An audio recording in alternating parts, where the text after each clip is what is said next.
am going to kind of talk through my journal for the year. This was my first year actually keeping up with a reading journal throughout the entire year. Actually, part of this, let's see, up to here-ish. This first part is actually from 2021. Is when I started keeping a reading journal and doing kind of some of the scrapbook type spreads. I really like this Archer and Olive journal. It got a little thicker through the year with all of the cardstock and stuff that I used, but it's doing okay. Sometimes the spine is a little bit crackly, but it's living its best life. And it's held together, it has not fallen apart. I wanted to do a couple of things. First, I'm just gonna kind of go through the front matter and talk about what I did like this year, what worked for me, what didn't work for me, what I might change for next year. Then I want to kind of flip through and talk about some of my favorite spreads. It started out with a table of contents, which this was the very last thing that I filled out. I filled this out like 2 days ago because I had never actually kept up with it throughout the year. I was intending it to only be 1 page actually, but I had enough that I had to extend it to the next page. And I don't mind the table of contents. I am probably going to put one in my 2023 journal, but I'll have to do a better job at keeping up with it, basically. This was my, I guess, reading tracker. I do like this layout, although I am going to change it just a little bit for next year. I'm not going to put the star ratings, and you can see once it gets to, what is this, August, I just stopped putting star ratings in completely. And I'm also not going to number the reads, which I did over here in silver. I only got to 24 before I stopped numbering them. And the reason for that is honestly just because I use gel pens for this and they take a really long time to dry. So I would come update this part of my reading journal and then I would have to let it sit open for a little bit so it could dry, so I couldn't immediately move and do something right away. I will be keeping just the general layout. I think I'm gonna make these little bullet points smaller since I don't have to put numbers inside of them. But I am gonna keep the same general layout. Then we have my reading goals, which I actually, let's see, I completed 4 of the 6 of them. I did not finish the Wheel of Time, and I did not finish my physical or Kindle TBR. I basically didn't even touch my Kindle TBR. Whoops. Over here I have my series tracker, which I'm not going to use a chart like this anymore. I do like this, but I want it to be a little bit larger and easier to read and actually have the titles for each of the sequels of the books listed out. And then we have my priority TBR, which I did a terrible job with. I'm going to have a priority TBR layout like this, but it's going to be kind of split up between a few different reading challenges that I am doing. Then over here we have the master TBR, which is just a list of every book that I either own physically or own on my Kindle. So not borrowed library books or anything like that. And then I just go through and cross them out whenever I read them. And anything new, I just add it in at the end. So this is not organized in any way other than it's just the order that I saw them on my bookshelf when I was writing them down. Then we have this chart. This is the Reddit fantasy subreddit bingo challenge, which runs from April to March. So it started in April of 21 and then ended in March of 22. I don't mind the grid. I just don't really like what was up here, so I'll change that one. This was supposed to be the 22-23 bingo, but I never ended up making the grid and I didn't want to worry about it at the end of the year. Then we have my best of the year. I pick my favorite book from each month, and then it goes through a little ranking system or bracket system. I will keep this as well, probably make it look a little bit prettier because this one was pretty simple. Okay, so now what I would like to do is flip through and just show you my favorite spreads from the year. There are a handful that I just really love and I'm proud of, so I want to talk about them a little bit. I really like this one. I want to do more scrapbooky style for my multi-book spreads next year. This was really the only one that I did that was this involved. The other layouts that had this much stuff were all for a single book, but I really like how this worked. So there are 3 different books on this spread. They all kind of have like their own little corner.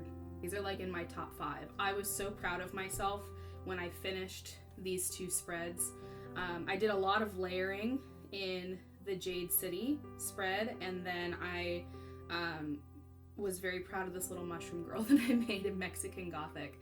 I found all of the art that I use, by the way. I essentially just Google book name fan art or character name fan art, or sometimes I'll look for aesthetic photos like this, and then these kind of like leaves back here, which I didn't do a ton, but it does kind of like help bulk out a spread whenever you need to fill some more space or want to fill some more space. I loved this Ship of Magic one as well. I was really excited about this. If you've read the Life Ship Traders, I hope that this joke makes you laugh, because it made me laugh when I created it, and I was very proud of myself.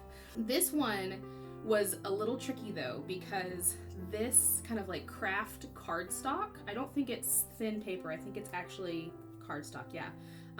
My pens don't write very well on it, so I was like struggling against the texture of the paper the entire time that I was doing this. It ended up fine, but you can see down here it kind of gets thin because I wasn't working quite as hard, but I really like how this one turned out. If I could change anything, it would probably be like these little outlines. I did a black outline here that doesn't look great. I did little gold outlines over here, so I'd probably do something else when it came to those. This was one of my favorite monthly spreads. April and May, I didn't read a ton. It was a very reading slumpy time for me, but I love this wrap-up spread. I think it's beautiful. I really liked the quote that I picked for the middle. It's from Redwall, which is a very magical little book. I was very pleased with how this one turned out. And fun fact, I didn't realize when I found these skeleton guys, I just searched, I think, skeleton sketches or skeleton art on Google. These are actually from the covers of the book, which I had no idea until like 2 months after I made this spread. I had this little ninth house, what is it called? The jawless skull? I can't remember what the name of that skull is. And it's split down the middle. I did not cut it like that. It just split itself kind of over wear and tear of me turning the pages, but it still looks pretty good. Anyway, I think this is my favorite. I might change that in a minute, but I think this one is my favorite out of everything. I love my Nona the Ninth spread. It's so colorful. Like, compare it to the Harrow spread, just plain black and white. And then Nona deserves color. You know what I mean? It's her birthday. It's Nona's birthday present. I loved the book so much, and I loved all of the little things that I was able to put in here. I loved that I found Noodle that I could put in there as well. This was another one of my favorite monthly spreads. Again, it's a combined monthly spread. This one was pretty simple. I was kind of like rushing to do this one, and I wanted to find something that was going to be easy to do. The hardest part of it was just these little sun rays. And my last favorite spread is the Arcanum Unbounded spread. I think what I like most about it is I made these watercolor kind of like insert papers, and I did the technique where you paint it, and while it's still wet, you will kind of sprinkle salt on top of it, and it makes this really cool pattern. It almost looks like ice crystals to me, but I thought it fit really well. I wanted to do something with this kind of shade of blue because I thought it worked well with the cover of Arcanum Unbounded.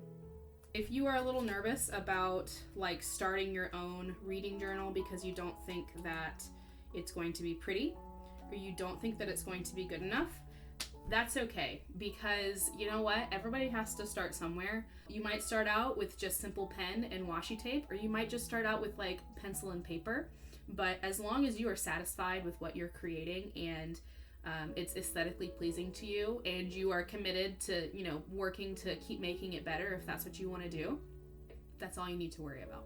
I hope that you enjoyed looking through my journal. I'm certainly very proud of what I was able to do this year.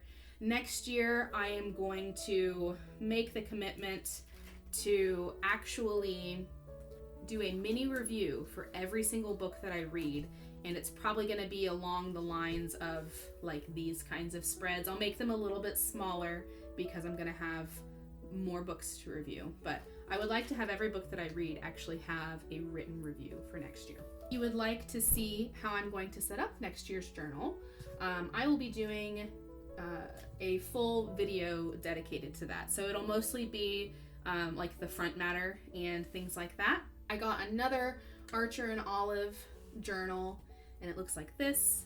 It has a cute little firefly on the top, covered by my cat's fur. I'm very sorry. Check back soon for my 2023 planner setup video, and I hope you have a wonderful day.